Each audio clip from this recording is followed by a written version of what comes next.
Do you know what learning the headstand, learning the handstand, learning to press into the handstand, and learning handstand push-ups all have in common?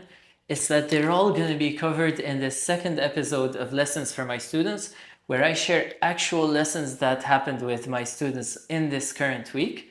You guys loved the first episode. Thank you so much for the comments. And in this episode, we're going to start with the headstand. But even if you're a headstand expert, please don't skip through this part because the same concept we're going to take over into all of the other more advanced variations. Okay, now how I usually introduce people to the headstand is by setting up with the wall this way as opposed to kicking up to the wall. I have my t-shirt folded because I don't recommend putting your head directly on the ground, so t-shirt or a mat is fine. And climbing up, staying on the wall so you're not going to fall over, and starting to slowly shift when you feel comfortable. Slowly shift, still playing it safe until you can get kind of a balance while playing it safe not to go over and come back. So that's how I will introduce people to the headstand gradually. Now, like we said in the previous episode, it's very common for people to not shift enough, so they will kind of try to do like this and they're like, oh, it's not working. But it's also common for people to shift too much. Especially what happened this week is when people are nervous to arch the back because they think, oh, the arch of the back is bad, which is not necessarily always true. So they don't want to try to shift this way by sending a leg and finding balance. They want to avoid that arch. Instead, they try to keep the leg here and they shift with the hip, which is a more advanced variation.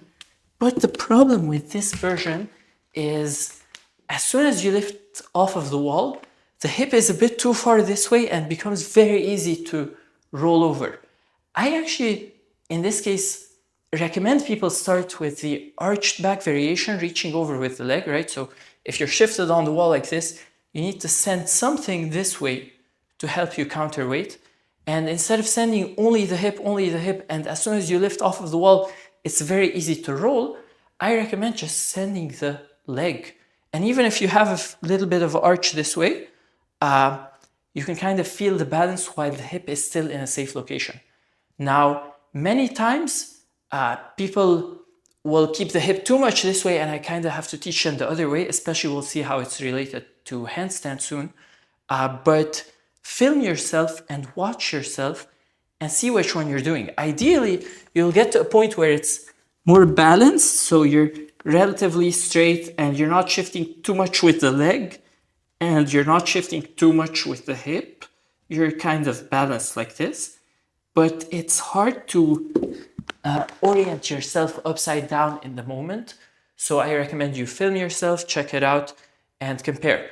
Now, before we move on to how this applies to headstand, I will say really quick, if you're interested in learning handstand earlier, I have a full free headstand course.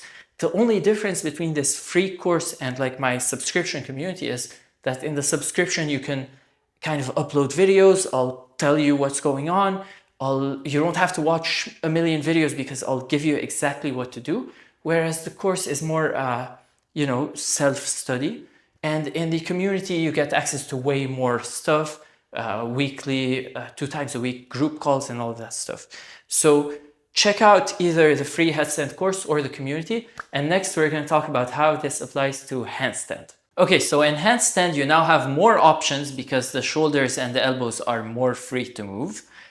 So after you've learned how to bail safely, you will learn how to shift off of the wall.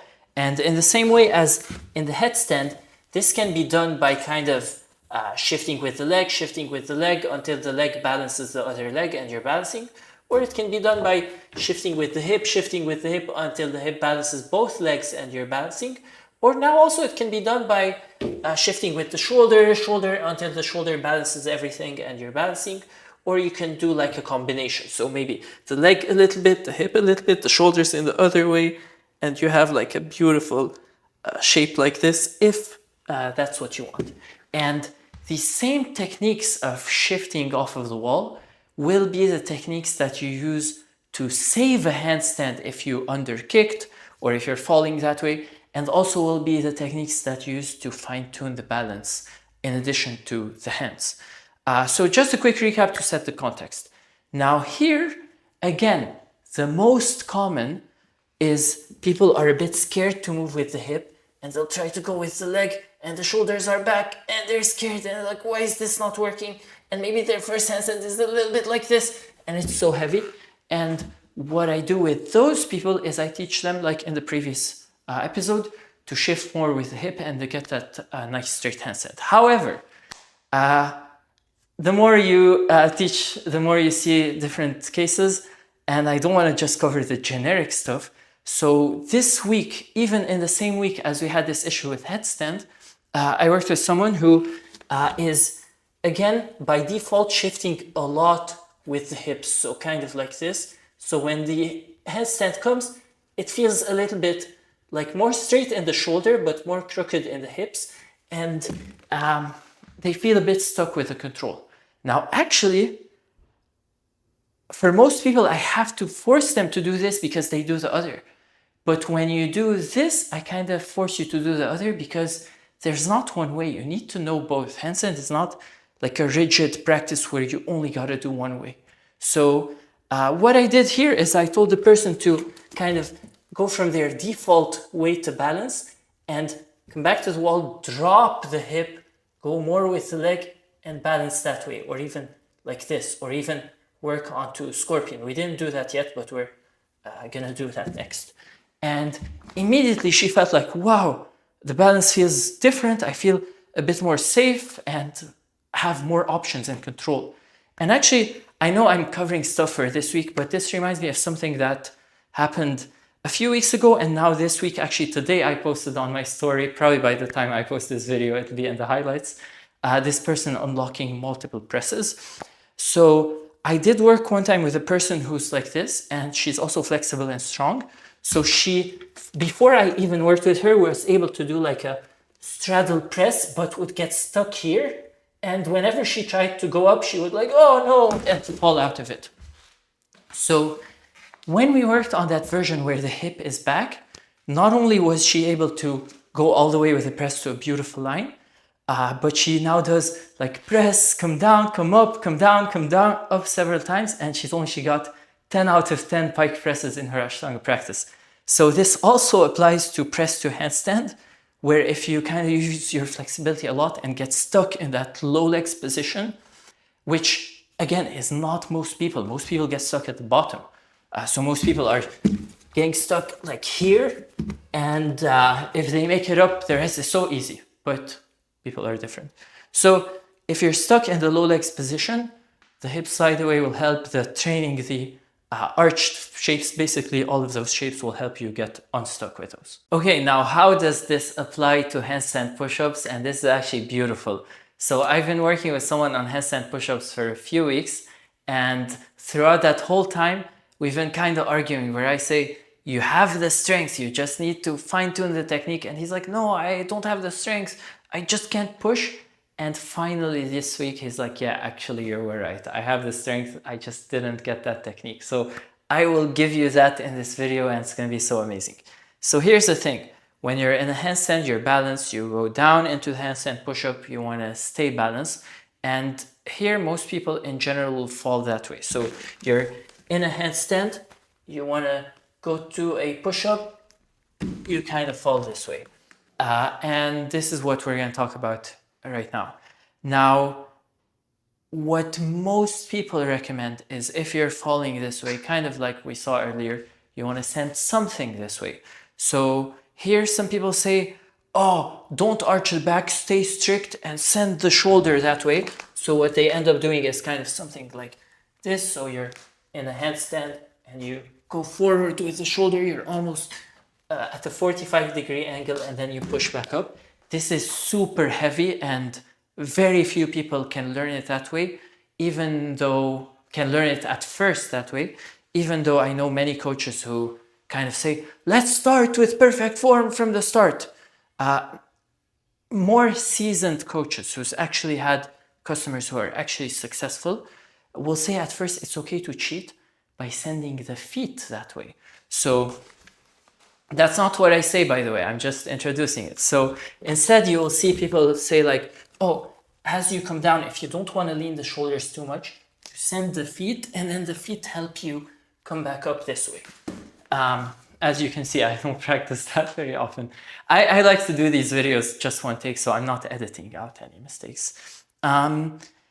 What I say instead, and I think you can kind of guess that from here, is in order to avoid sending the shoulders too much and making it too heavy, and in order to avoid sending the hips and making arch, if as you go down you pike a little bit, then you're able to kind of contribute with the shoulder and the hips, and the feet balance you this way. You don't lean as much, and then on the way up, if you want, undoing the pike gives you a little bit of inertia to go up. So let's look at this. And I'm going to try to exaggerate it, but in reality, it's quite subtle movement, and I'll show you how to train it. So let's see it really quick.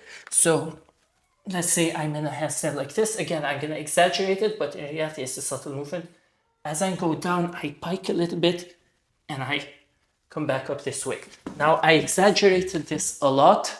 I wouldn't do it this way in handstand push-up, but I just want to show you how you can do a little bit, like just a little bit of like this, and it helps you a lot. Now, so I debated whether I should bring that up or not, but I figured if you're still watching this far along in this video, then we have close enough relationship to discuss this. When I was first learning handstand push-ups, I bought a course specifically on handstand push-up. It was like $200 something. I don't know if the price is the same now, by a very famous handstand company. And they said specifically not to pike. And they said, don't pike, that's a big mistake. If you want to cheat, you can arch, don't pike, and all of that. And recently I went back because I still had access to it. And I realized that out of 10 demos they did, they pike and unpike on the way down in like 8 out of 10. And I felt a bit weird because at the time I wasn't experienced enough to perceive it.